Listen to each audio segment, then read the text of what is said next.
There exists a particular breed of human being, one who walks among us carrying what appears to be an extraordinary gift. They feel what others feel. They absorb the pain of strangers. They weep for wounds that are not their own. We call them empaths, and in our modern spiritual discourse, we have made them saints. But I tell you now, as one who has spent decades excavating the hidden chambers of the human psyche, that this sainthood is the most dangerous illusion of all. For within the empath lies a shadow so profound, so cleverly disguised by apparent virtue, that even they cannot see it. And this blindness, this refusal to acknowledge their own darkness, transforms their greatest gift into their most destructive curse. You see, the empathic individual believes themselves to be the light bearer, the wounded healer, the compassionate savior of a broken world. They have built an identity around their sensitivity, worn their emotional permeability like a badge of spiritual honor. But what they fail to recognize is that this very identity has become a prison, and within that prison dwells a shadow that grows more powerful with each act of unconscious giving. The shadow of the empath is not the crude darkness of obvious malice. It is far more insidious. It is the shadow of spiritual superiority disguised as humility. It is the darkness of control, masquerading as care. It is the void of their own unlived life, projected as salvation onto others. When I speak of shadow, I do not speak metaphorically. The shadow is a living, autonomous aspect of the psyche, composed of all that we have rejected, denied, and cast into the darkness of unconsciousness. For the empath, this shadow contains not just their repressed anger or selfishness, but their repressed authenticity, their abandoned dreams, their unlived potential. They have become so identified with feeling for others that they have lost the capacity to feel for themselves, and this loss creates a hunger, a psychic vampirism that feeds on the very suffering they claim to heal. Have you ever wondered why some empaths seem drawn to chaos, to broken people, to situations that drain them endlessly? It is not merely because they wish to help. It is because chaos feeds their shadow's need to feel important, needed, irreplaceable. The empath becomes addicted to being the savior because in that role, they never have to face the terrifying question of who they are when they are not rescuing someone else. This is the first face of the empath's shadow, the savior complex that masquerades as love but is actually a defense against their own inner emptiness. I recall a patient, a woman of remarkable sensitivity who could sense the emotional state of others from across a room. She came to me exhausted, drained by what she called her gift. In our sessions, she spoke endlessly of others, their problems, their pain, their need for her intervention. But when I asked her about her own dreams, her own desires, her own unfulfilled longings, she looked at me with genuine bewilderment. "I don't understand," she said. "I don't have time for such things. People need me." This woman had so completely identified with her empathic function that she had murdered her own soul to keep it alive. Through months of careful analysis, what emerged was a shadow of staggering proportions. Behind her endless giving was a rage so profound it could have burned cities. Behind her gentle compassion was a contempt for those she helped, whom she secretly viewed as weak and pathetic. Behind her spiritual facade was a grandiosity that believed she alone could save the world. She had become what I call the shadow empath, one who uses their sensitivity as a weapon of manipulation, control, and unconscious revenge against a world that had never truly seen them. This is the paradox that few dare acknowledge. The empath's light often becomes their shadow. Their gift of feeling becomes a curse of fusion. Their capacity for compassion becomes a compulsion for control. Their sensitivity becomes a prison of superiority. They begin to believe that because they feel more, they are more. Because they perceive what others cannot, they are somehow evolved beyond the common human condition. This spiritual arrogance is the empath's greatest blindness, for it prevents them from seeing their own participation in the very dynamics they claim to heal. The shadow empath does not recognize their manipulations because they have disguised them as care. They do not see their control because they have labeled it protection. They do not acknowledge their vampirism because they have convinced themselves they are feeding others. But the unconscious sees all, and it responds to truth, not intention. Those around the shadow empath begin to feel drained, manipulated, controlled, even as the empath insists they are only trying to help. The very people they claim to love begin to pull away, leaving the empath confused and wounded, unable to understand why their pure intentions have created such destruction. This creates a vicious cycle. The more people withdraw from the shadow empath, the more desperate their need to prove their worth through giving becomes. They pour more energy into others, become more invasive in their help, more controlling in their protection. They begin to create crises to solve, generate drama to resolve, manufacture problems to fix. Their entire identity becomes dependent on being needed, and they will unconsciously sabotage any situation that threatens to leave them without someone to save. But the most tragic aspect of this shadow is not what it does to others, it is what it does to the empath themselves. In their relentless focus on external suffering, they become strangers to their own inner landscape. They lose touch with their authentic desires, their genuine needs, their true voice. They become hollow vessels, constantly taking in the emotions of others, but never processing their own. They mistake emotional chaos for depth, drama for meaning, and exhaustion for virtue.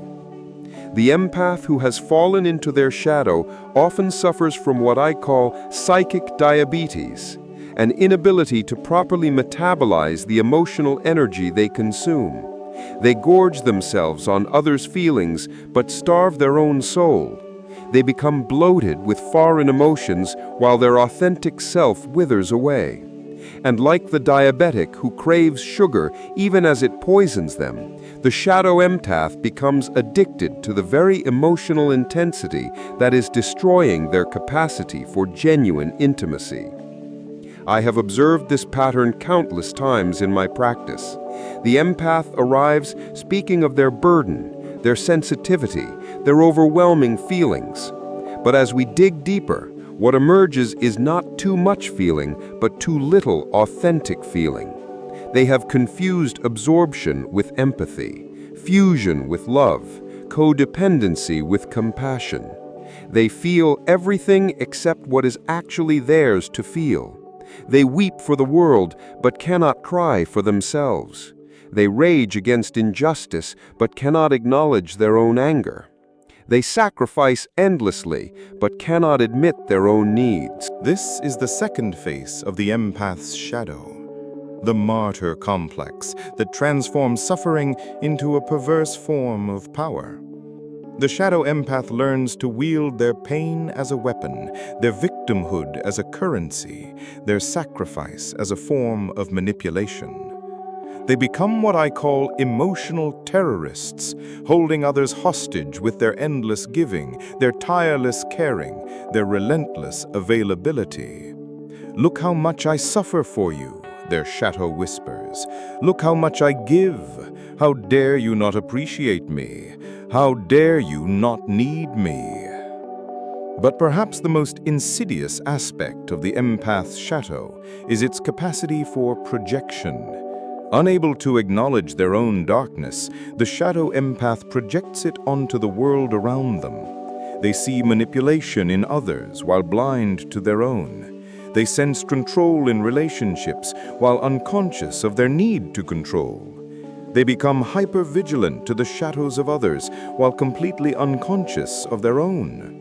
This creates a paranoid dynamic where the empath feels constantly under attack, constantly misunderstood, constantly victimized by a world that seems intent on taking advantage of their pure heart.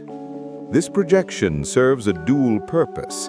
It keeps the empath's shadow hidden from conscious awareness, while simultaneously providing them with an endless supply of others to heal. The world becomes a mirror reflecting their own disowned darkness, and they spend their lives chasing these reflections, trying to heal in others what they refuse to acknowledge in themselves.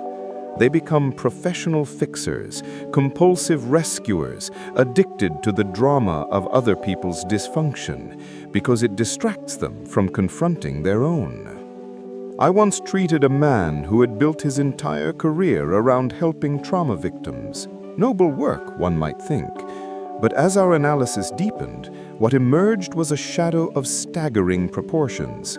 This man was unconsciously drawn to traumatized individuals, not out of genuine compassion, but because their brokenness made him feel powerful, needed, superior. He would unconsciously encourage their dependence, subtly undermine their healing, and create situations that kept them returning to him, all while maintaining a perfect facade of caring professionalism. When confronted with this shadow, his initial reaction was violent denial. "How dare you suggest such things?" he raged. "I have dedicated my life to helping others." But the unconscious does not lie, and his dreams told a different story.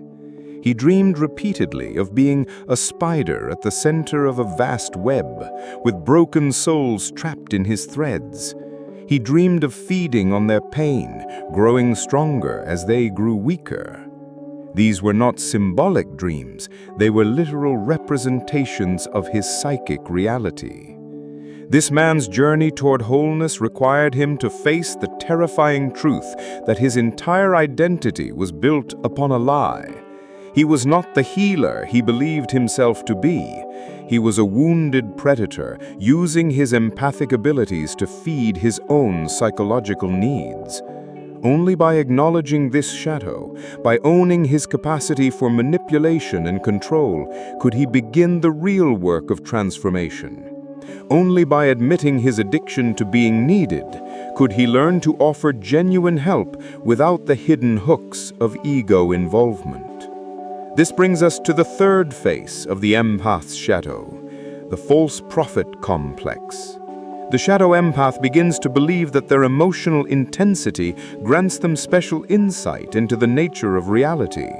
They become convinced that their feelings are facts, that their perceptions are truths, that their intuitions are revelations.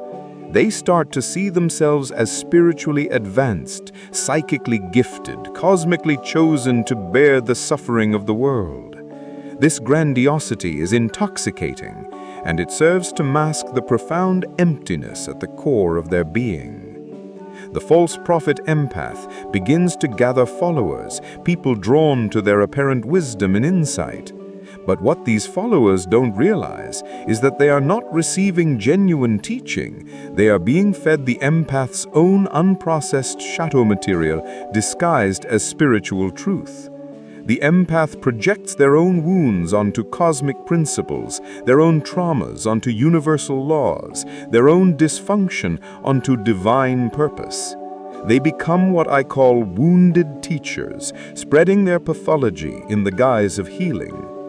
These wounded teachers often develop elaborate spiritual bypassing strategies, using concepts like light work and energy healing to avoid confronting their own psychological reality. They speak of holding space for others while creating psychic prisons.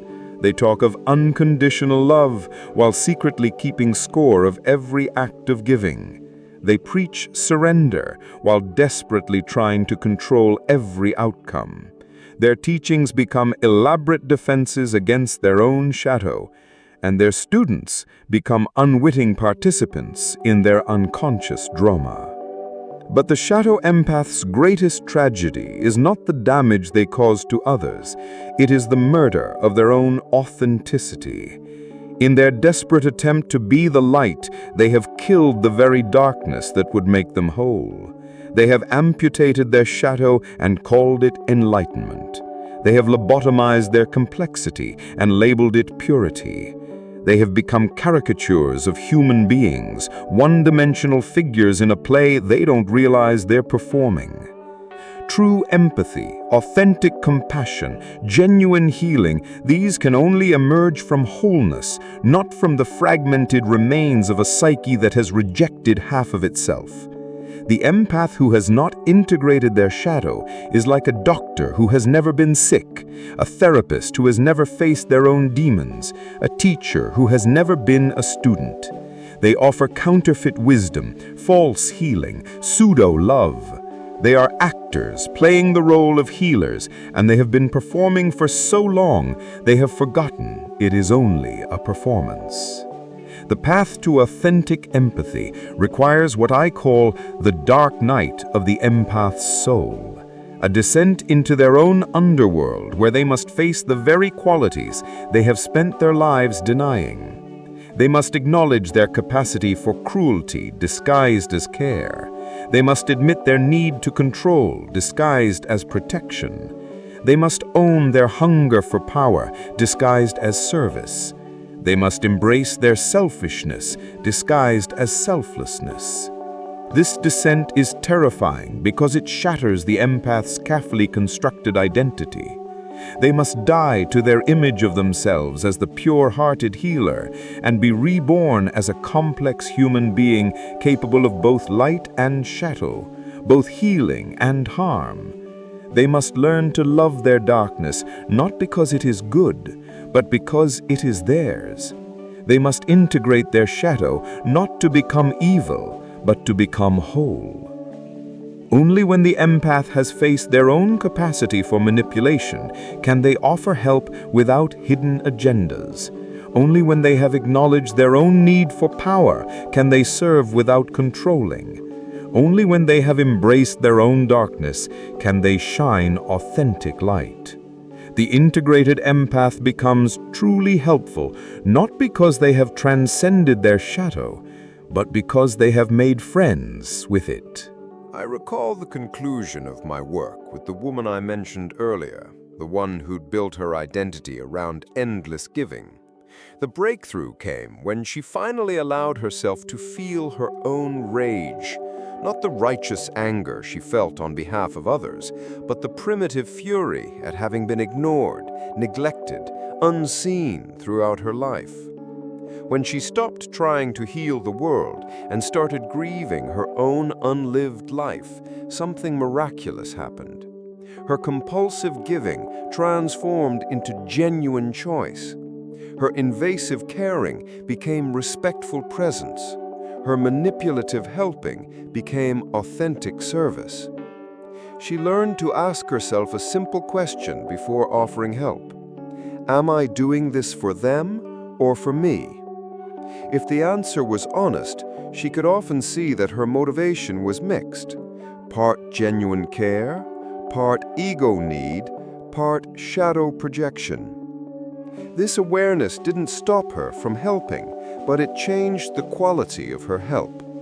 She became what I call a conscious empath, one who feels deeply but thinks clearly, who gives freely but with boundaries, who serves authentically without losing themselves in the process.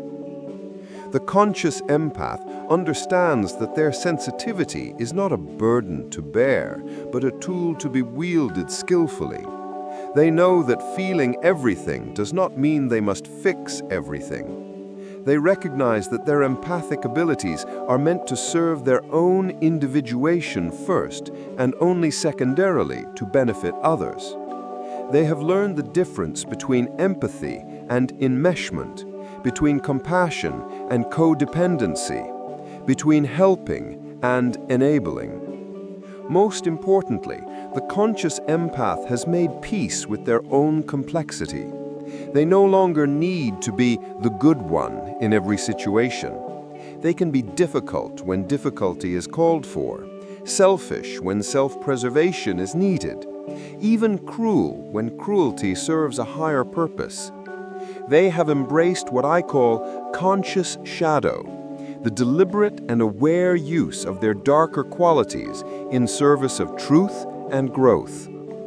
This integration creates a paradox. The empath becomes more helpful by becoming less compulsively helpful. They become more compassionate by becoming less automatically compassionate.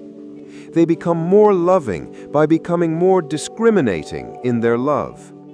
They discover that authentic empathy is not about feeling everything, but about feeling what is true.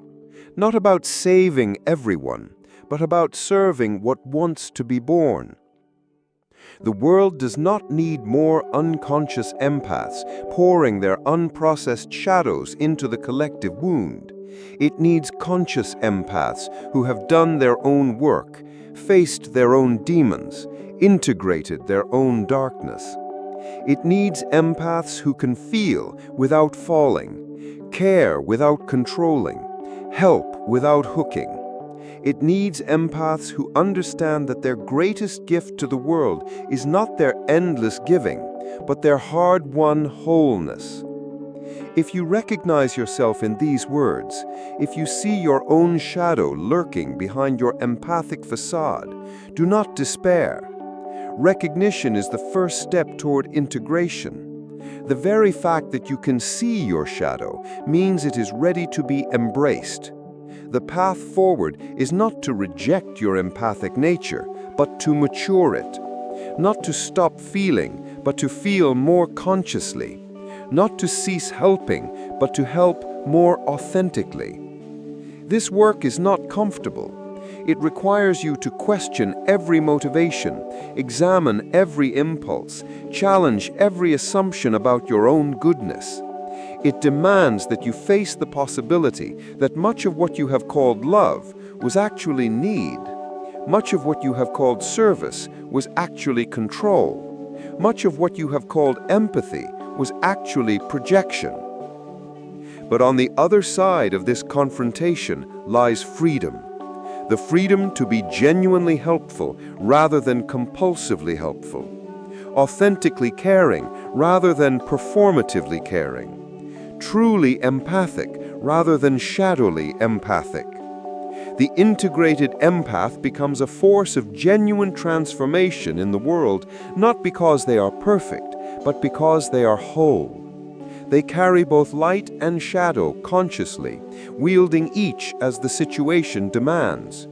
They become what the world desperately needs, authentic human beings who can feel without losing themselves, care without controlling others, and serve without sacrificing their souls. This is the true calling of the empath, not to be the world's savior, but to be an example of integration. Not to carry everyone else's shadow, but to transform their own. Not to heal the collective wound, but to heal their own participation in it. When empaths do this work, when they reclaim their shadow and integrate their darkness, they become living demonstrations of what wholeness looks like. And wholeness, not endless giving, is the medicine the world most needs. The choice is before you now. Will you continue to hide behind the mask of the pure-hearted empath, unconsciously spreading your shadow while believing yourself to be the light? Or will you have the courage to face your darkness, integrate your shadow, and become a truly conscious agent of transformation? The path of integration is not easy, but it is the only path that leads to authentic empathy, genuine healing, and real love. The shadow you have been running from is not your enemy. It is the key to your wholeness. And wholeness, not perfection, is what the world needs from you now. But let me take you deeper into the labyrinth of the empath's shadow. For there are chambers within chambers, mirrors within mirrors, each reflecting a different aspect of this most complex archetype. The unconscious empathic individual becomes what I have termed a psychic cannibal, one who devours the emotional experiences of others to avoid the terrifying emptiness of their own unlived life. They feast on drama, gorge themselves on crisis, and become intoxicated by the intensity of other people's pain because it fills the void where their authentic self should be. This cannibalistic tendency manifests in subtle but devastating ways. The shadow empath will unconsciously seek out relationships with wounded individuals not to heal them, but to feed on their dysfunction. They become addicted to the role of rescuer because it provides them with a constant supply of emotional intensity, a synthetic substitute for the genuine feeling they have abandoned within themselves. Like a vampire who cannot tolerate daylight, the shadow empath cannot tolerate the clear light of their own consciousness, preferring instead to lose themselves in the twilight world of other people's unconscious material. I have observed that the shadow empath often develops what I call proxy emotions, feelings that belong entirely to others, but which they experience as their own. They become walking repositories of unprocessed psychological material, human dumping grounds for the collective's unwanted emotional waste. But here is the crucial point.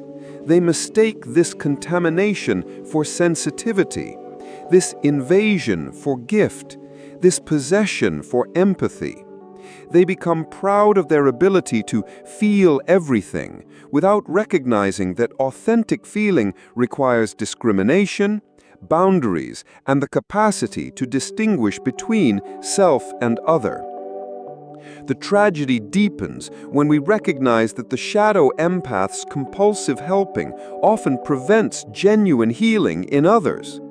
By rushing to absorb others' pain, by taking on their problems as their own, by solving what others need to solve themselves, the shadow empath becomes an enabler of unconsciousness. They rob others of the opportunity to develop their own psychological muscles, their own capacity for self-reflection, their own relationship with their shadow. In their desperate need to be needed, they create dependencies that serve their ego while crippling those they claim to serve. Consider the archetypal pattern of the wounded healer that has become so popularized in spiritual circles. While this archetype contains profound truth, it has been perverted by the shadow empath into a justification for never actually healing. I am wounded, they say. Therefore, I can help other wounded souls. But what they fail to understand is that the true wounded healer has processed their wound, integrated their shadow, transformed their trauma into wisdom. The shadow empath, by contrast, keeps their wound fresh and bleeding, using it as a badge of authenticity and a tool of manipulation. This leads us to examine the shadow empath's relationship with victimhood. They become what I call professional victims, individuals who have learned to wield their suffering as a form of currency in the marketplace of human sympathy. They develop elaborate narratives of martyrdom, complex stories of sacrifice and selflessness that serve to mask their profound narcissism. For beneath the surface of endless giving lies an ego so grandiose it believes the world cannot survive without their constant intervention. The professional victim empath creates what I term trauma bonds, relationships based not on love or genuine connection, but on shared dysfunction and mutual enabling. They surround themselves with other wounded individuals, creating echo chambers of pain where everyone reinforces everyone else's victim narrative. These relationships become addictive because they provide constant validation of the empath's specialness, their unique burden, their irreplaceable role as the family or community's designated sufferer. But perhaps most insidiously, the shadow empath develops what I call altruistic narcissism, a form of self-aggrandizement disguised as selflessness. They become convinced that their capacity to feel others' pain makes them more evolved, more conscious, more spiritually advanced than ordinary humans. This creates a subtle but persistent sense of superiority that poisons every interaction. They begin to see themselves as the chosen ones, the sensitive souls destined to carry the weight of the world's suffering. This altruistic narcissism manifests in many ways. The shadow empath may develop a martyr complex, constantly emphasizing how much they sacrifice for others while secretly keeping score of every act of giving. They may become emotional blackmailers, using their sensitivity as a weapon to control others' behavior. You know how sensitive I am. How can you do this to me? They may develop chronic illness or mysterious ailments that serve both to punish their bodies for the feelings they cannot process and to maintain their status as someone who needs to be protected and cared for. The dreams of shadow empaths often reveal the true nature of their condition.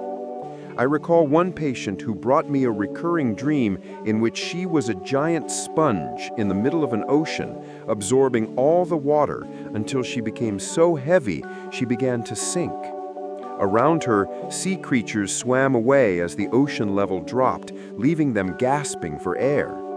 When I suggested that perhaps she was not saving the ocean, but destroying it, she reacted with violent denial. But the unconscious speaks in symbols that cannot lie, and her dream was showing her the devastating impact of her unconscious absorption of others' psychological material. Another patient, a man who had built his identity around being the family's emotional caretaker, dreamt repeatedly of being a garbage truck, driving from house to house, collecting everyone's refuse. In the dream, he never emptied the truck, just kept collecting more and more garbage until the truck began to break down from the weight. This dream revealed the shadow truth of his empathic function. He was not processing or transforming others' psychological waste, merely accumulating it until it threatened to destroy his own psychological structure. The shadow empath often develops what psychologists call emotional incest, inappropriate emotional intimacy that violates natural boundaries. They may become their parent's confidant, their child's therapist, their partner's savior. They insert themselves into roles that are not theirs to fill, creating enmeshed relationships that prevent healthy individuation in all parties involved. They mistake this enmeshment for love, this fusion for intimacy, this boundary violation for deep connection. This pattern often begins in childhood, when a sensitive child learns to regulate their family's emotional climate by becoming hypervigilant to others' feelings and needs. They develop what I call emotional radar, an exquisitely sensitive early warning system that alerts them to any disturbance in the emotional field around them. But this radar becomes both their gift and their curse, for they never learn to turn it off. They go through life constantly scanning, constantly monitoring, constantly absorbing the emotional states of everyone around them. The child who becomes an empath often does so as a survival strategy in a chaotic or emotionally unstable environment. They learn that by taking care of others' feelings, they can maintain some sense of safety and control. But this strategy comes at a tremendous cost. They learn to prioritize others' emotional needs over their own, to value themselves only in relation to their usefulness to others, and to measure their worth by how much they can give and how little they need in return. As adults, these individuals often attract partners and friends who are emotionally unavailable, narcissistic, or deeply wounded. This is not coincidence, but unconscious design. The shadow empath needs broken people to maintain their identity as a healer. They are unconsciously drawn to dysfunction because it provides them with a sense of purpose and importance that they cannot generate from within themselves. Their relationships become projects, their partners become patients, and their love becomes a form of therapy that ultimately serve their own psychological needs rather than genuinely serving the other. The shadow empath's sexuality often becomes contaminated by their empathic dysfunction. They may become sexually attracted to people who are in pain, mistaking pity for love, rescue fantasies for genuine desire. They may use sexual intimacy as a way to merge with others, to lose themselves in someone else's experience, rather than facing the terror of their own authentic desires. Their sexuality becomes another avenue for self-erasure rather than self-expression. In the realm of career and vocation, the shadow empath is often drawn to helping professions, therapy, counseling, social work, ministry, teaching. But they enter these fields not from a place of integrated wholeness, but from unconscious compulsion. They become what I call wounded healers without the healing. Professionals who use their work as a way to avoid their own psychological development while maintaining the illusion that they are evolved and helpful. These wounded healers often burn out, not because the work is too demanding, but because they are trying to give what they do not possess. They attempt to provide healing from an unhealed place, wisdom from an unintegrated state, love from an empty vessel. Their clients sense this inauthenticity at an unconscious level and often fail to improve or even get worse under their care. This leads to a vicious cycle where the wounded healer tries even harder, gives even more, sacrifices even more of themselves in a desperate attempt to prove their worth and competence. The shadow empath's relationship with money often reflects their core dysfunction. They may undercharge for their services, give away their time and energy for free, or constantly struggle with financial abundance. This is not because they are spiritually evolved or unattached to material things, but because they fear that charging appropriately or achieving financial success would interfere with their identity as the selfless helper. They use poverty as proof of their purity, financial struggle as evidence of their devotion to service. Conversely, some shadow empaths become financially successful by monetizing their empathic abilities in unconscious ways. They may become therapists, coaches, or spiritual teachers who charge high fees while maintaining a facade of selfless service. They learn to package their dysfunction as wisdom, their neediness as spiritual teaching, their unhealed wounds as authentic vulnerability. They build followings of people who are drawn to their apparent depth and sensitivity, not recognizing that they are being fed the teacher's unprocessed shadow material. The shadow empath's relationship with their own body often reveals their disconnection from authentic feeling. Because they are so focused on others' experiences, they often lose touch with their own somatic wisdom. They may develop chronic illnesses, mysterious symptoms, or psychosomatic conditions that serve as their body's protest against the constant invasion of foreign emotional material. Their body becomes a battlefield where others' unfelt feelings wage war against their own suppressed authenticity. Many shadow empaths develop eating disorders, using food as a way to either numb themselves against the overwhelming input of others' emotions or to create some sense of control in their chaotic inner world. They may become compulsive caretakers of others while neglecting their own basic physical needs, forgetting to eat, sleep, or exercise while ensuring that everyone else is properly cared for. The shadow empath's spiritual life often becomes another arena for unconscious acting out. They may become addicted to spiritual practices, not as paths to genuine transcendence, but as ways to avoid the messy work of psychological integration. They use meditation to escape rather than to become present, prayer to avoid responsibility, rather than to develop authentic relationship with the divine. Energy work to manipulate others, rather than to serve genuine healing. They often develop elaborate metaphysical belief systems that justify their dysfunction as spiritual calling. I am a light worker, they say, here to heal the planet's pain. I am an indigo child, too sensitive for this harsh world. I am a star seed, incarnated to serve humanity's ascension.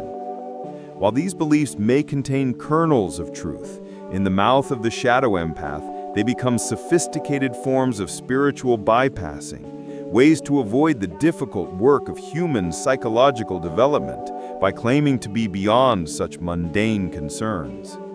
The path of integration for the shadow empath begins with what I call the great disillusionment, the moment when they begin to see through their own spiritual facade and recognize the shadow motivations behind their empathic behavior.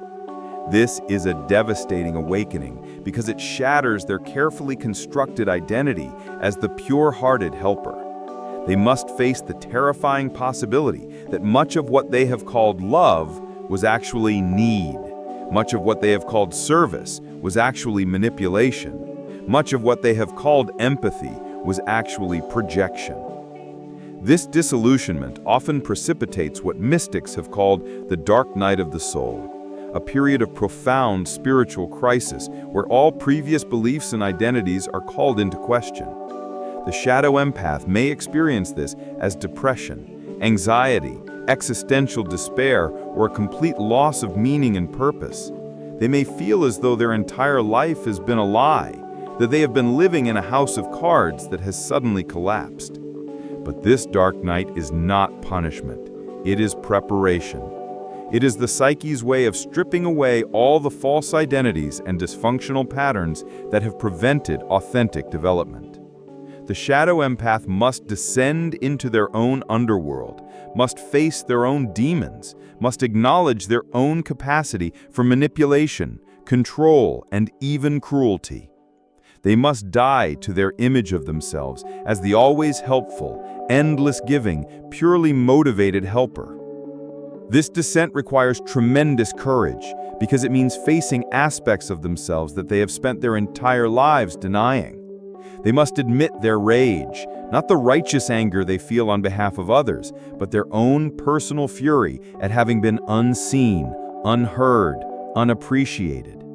They must admit their selfishness, not the healthy self-care they preach but rarely practice, but their actual narcissistic needs for attention, admiration, and control. They must own their cruelty, not the obvious meanness they would never consciously perpetrate, but the subtle ways they have manipulated, guilted, and controlled others through their apparent helpfulness. The integration process requires the shadow empath to develop what I call conscious selfishness, the ability to prioritize their own needs and desires without guilt or shame. This is terrifying for someone whose entire identity has been built around selflessness, but it is essential. They must learn to say no without elaborate justifications, to ask for what they need without apologizing, to take up space without constantly deflecting attention to others. They must also develop discernment about whose pain is actually theirs to feel.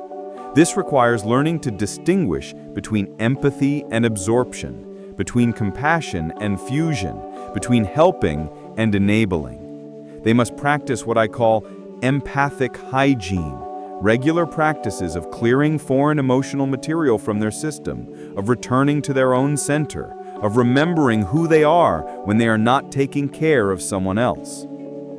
The integrated empath learns to use their sensitivity as a tool, rather than being overwhelmed by it as a burden. They develop the capacity to feel deeply while maintaining their boundaries, to care without controlling, to help without hooking.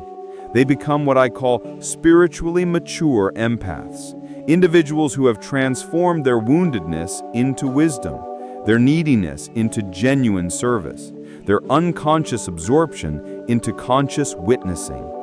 This maturation process creates empaths who are truly helpful rather than compulsively helpful, genuinely caring rather than performatively caring, authentically sensitive rather than defensively sensitive. They no longer need to be needed, no longer define themselves through their usefulness to others, no longer use their empathic abilities to avoid facing their own authentic life. They become individuals who happen to be empathic, rather than empaths who have forgotten how to be individuals. The world desperately needs these mature empaths, individuals who have done their own psychological work and can therefore offer genuine help to others. They serve as models of integration, demonstrations of what it looks like to feel deeply while living authentically, to care genuinely without losing self in the process. They show us that empathy is not about absorption or fusion, but about clear seeing, conscious feeling, and wise response. If you recognize yourself in these words, know that recognition is the first step toward integration. The very fact that you can see your shadow means you're ready to embrace it. The journey from unconscious empathy to conscious compassion is not easy, but it is the most important work you will ever do. It is the difference between living as a victim of your sensitivity and wielding it as a gift. It is the difference between being consumed by others' pain and being transformed by your own healing. It is the difference between unconscious helping that ultimately harms and conscious service that truly heals. Your empathic nature is not a curse to be healed or a burden to be carried.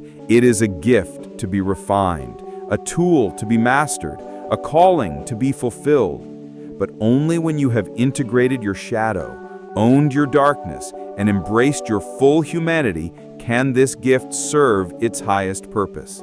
The world needs your sensitivity, but it needs it conscious, boundaried, and authentic. It needs your compassion, but it needs it arising from wholeness rather than woundedness. It needs your service, but it needs it motivated by love rather than need. The choice remains before you. Will you continue to hide behind the mask of the pure-hearted empath, or will you have the courage to become a whole human being who happens to feel deeply? Will you keep using your empathy as a defense against your own authentic life, or will you integrate your shadow and become a conscious agent of genuine transformation? The path of integration is challenging, but it is the only path that leads to authentic empathy, real healing, and true service. Your shadow is not your enemy, it is the gateway to your wholeness. And wholeness is what the world needs from you now.